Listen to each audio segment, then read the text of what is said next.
O senador Magno Malta lamentou da tribuna a atitude do presidente do Senado, Rodrigo Pacheco, que fez uma cerimônia de celebração dos 200 anos da Casa Legislativa sem qualquer participação dos senadores eleitos pelo povo. O senador apontou que é um privilégio ser um representante do povo em um momento marcante como esse e lamentou a censura que foi imposta a esses representantes.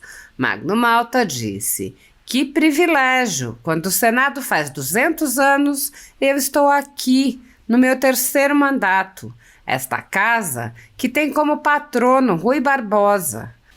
Rui, que nas suas célebres frases disse, esse baiano, que a pior das ditaduras é a do judiciário, porque contra ela ninguém pode. E nós estamos vivendo e experimentando de perto isso aqui no nosso país.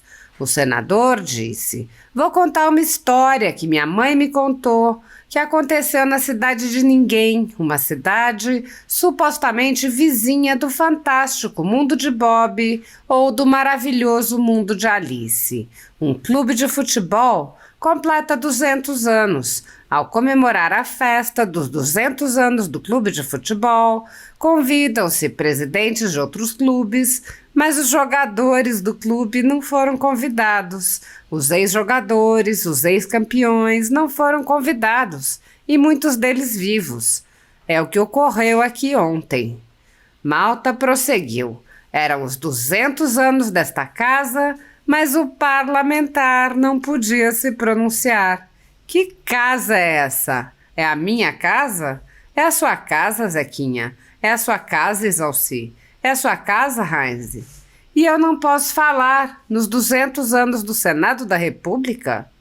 O senador mencionou também outros ex-senadores, apontando que eles também gostariam de ter participado e disse: "Estiveram aqui no mandato passado, gostariam de participar dos 200 anos, é histórico, e não puderam falar. Nesse dia, o clube comemora o aniversário, mas os jogadores não podem comparecer à festa, e se comparecerem, nada podem falar. É triste isso." Malta acrescentou: "São 200 anos, é um privilégio, é uma grande festa, mas aqui vieram os senadores e não puderam falar, porque os presidentes de outros clubes foram convidados, menos os do clube que se estava comemorando o aniversário.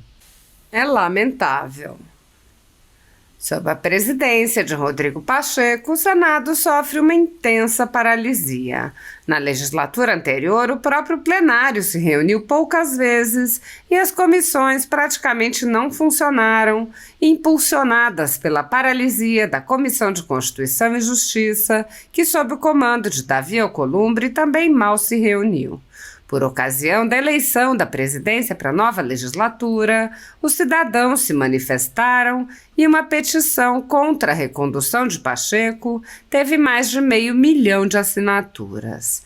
Sob a condução de Pacheco, comissões de juristas escolhidos por ele elaboram propostas de lei sem a participação de qualquer representante do povo, e essas propostas são posteriormente tratoradas nas sessões com os senadores. Sob a presidência de Pacheco, não houve qualquer reação contra a invasão das atribuições do Legislativo pelo Supremo Tribunal Federal, que passou a legislar ou suspender leis que tinham sido elaboradas e aprovadas por aquele poder. O presidente da Casa, que é também o presidente do Congresso, não agiu para proteger as prerrogativas dos parlamentares, que vêm sendo violadas em inquéritos secretos conduzidos nas cortes superiores. Pacheco também é alvo de críticas porque o Senado vem se omitindo em cumprir seu dever constitucional de promover o controle dos atos de ministros das cortes superiores. De forma monocrática, o presidente do Senado impede a análise de todo e qualquer pedido de impeachment ou de projetos de lei e PECs que possam vir a efetivamente limitar os superpoderes autoconcedidos a ministros do Supremo Tribunal Federal e do Tribunal Superior Eleitoral. Sem controle externo, alguns ministros do Supremo agem ao arrepio da Constituição. Em inquéritos secretos, o ministro Alexandre de Moraes, por exemplo, promove uma aberta perseguição a adversários políticos. Em um desses inquéritos, a Folha Política teve sua sede invadida e todos os seus equipamentos apreendidos. O inquérito foi arquivado por falta de indícios de crimes, mas os dados sigilosos foram compartilhados com outros inquéritos abertos de ofício e com a CPI da pandemia, que compartilha dados sigilosos com a velha imprensa. No chamado inquérito do fim do mundo e nos inquéritos dele decorrentes, já houve prisões políticas sem que houvesse sequer indiciamento das pessoas presas, imposição de uso de tornozeleira eletrônica e prisão domiciliar em endereço diferente de onde as pessoas moravam, quebra de sigilo de parlamentares, inclusive de senadores, quebra de sigilos de pessoas e empresas, inclusive de veículos de imprensa, quebra de sigilos do ajudante de ordens do presidente da República, censura de veículos de imprensa, de cidadãos e de parlamentares, bloqueio de redes sociais, de jornalistas, veículos de imprensa, cidadãos e parlamentares, buscas e apreensões em empresas, residências de familiares e gabinetes de parlamentares, proibição de contato entre pessoas que muitas vezes nem se conhecem,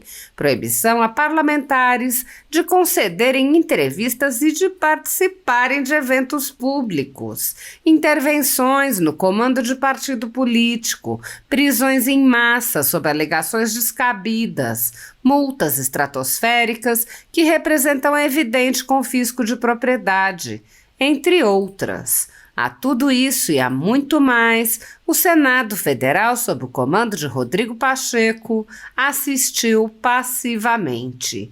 Nem mesmo a morte no cárcere de Clériston Pereira da Cunha, preso político do ministro Alexandre de Moraes, foi capaz de sensibilizar os senadores e tirá-los de sua letargia.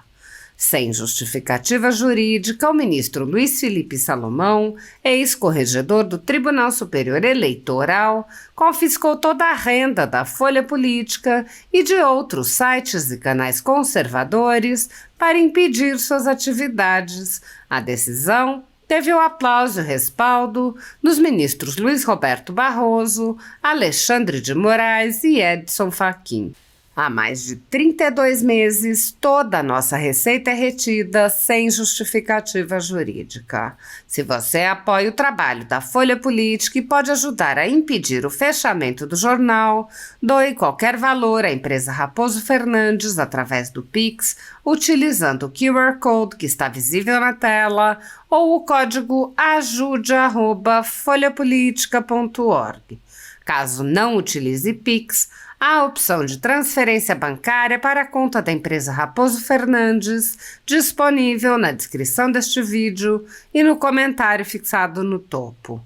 Há mais de 10 anos, a Folha Política vem mostrando os fatos da política brasileira e dando voz a pessoas que o cartel midiático quer calar. Pix ajude@folhapolitica.org. Assista. Senhor presidente, eu gostaria de falar sobre dois assuntos mais. Um deles foi a sessão solene de ontem, especial, dos 200 anos do Senado. Que privilégio! Quando o Senado faz 200 anos, eu estou aqui, senador Zequinha, no meu terceiro mandato. Essa casa que tem como patrono Rui Barbosa. Rui, que nas suas célebres frases, senador Moro, disse, esse baiano, que a pior das ditaduras é a do judiciário, porque contra ela ninguém pode. E nós estamos vivendo e experimentando de perto isso aqui no nosso país. Mas vou contar uma história que mãe me contou, que aconteceu na cidade de ninguém, uma cidade supostamente vizinha do fantástico mundo de Bob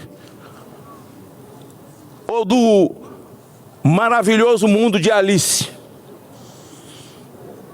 Um clube de futebol completa 200 anos. Ao comemorar a festa dos 200 anos do clube de futebol, convida-se presidentes de outros clubes, mas os jogadores do clube não foram convidados. Os ex-jogadores, os ex-campeões, não foram convidados. E muitos deles vivos. É o que ocorreu aqui ontem. 200 anos dessa casa. Mas o parlamentar não podia se pronunciar. Que casa é essa? É a minha casa. É a sua casa, Zequinha. É a sua casa, Isalci. É a sua casa, Raizen. E eu não posso falar? Nos 200 anos do Senado da República, tem tantos ícones que estão vivos, que passaram por aqui, que gostariam de estar aqui. Pedro Simão, Eduardo Suplicy do PT, ficou aqui 2 mandatos, está vivo. Tantos outros que por aqui passaram, Tasso Gereissati. O presidente Sarney, não sei se foi convidado, até porque foi presidente dessa casa e presidente da República, deve ter sido pelo fato de ter sido presidente da República. Eu espero. E tantos outros que estiveram aqui no mandato passado, que gostariam de participar dos 200 anos, é histórico. Não puderam falar. Nesse dia, o clube comemora o aniversário, mas os jogadores não podem comparecer à festa. E se comparecer, nada pode falar. É triste isso. Eu disse a alguns senadores, eu não vou, porque não terá direito à palavra. E se não tiver direito à palavra, eu vou falar sem microfone, tá ligado. Eu vou falar com o telefone, com o microfone desligado, porque eu sou senador, são 200 anos, é um privilégio, é uma grande festa. Mas aqui vieram senadores e não puderam falar, porque o presidente de outros clubes foram convidados, menos do clube que estava comemorando o seu aniversário. É lamentável. Eu não sei, isso nada tem a ver com cerimonial, tem a ver com o presidente do clube. Por que é que o presidente Pacheco não abriu a palavra para os senadores? Eu sabia que não ia abrir, por isso eu não vim, porque eu ia falar mesmo sem microfone em pé ali embaixo, porque são 200 anos dessa casa. Falaria, senador Cajuru? Falaria sim, porque eu sou senador da República e são 200 anos da casa que eu faço parte.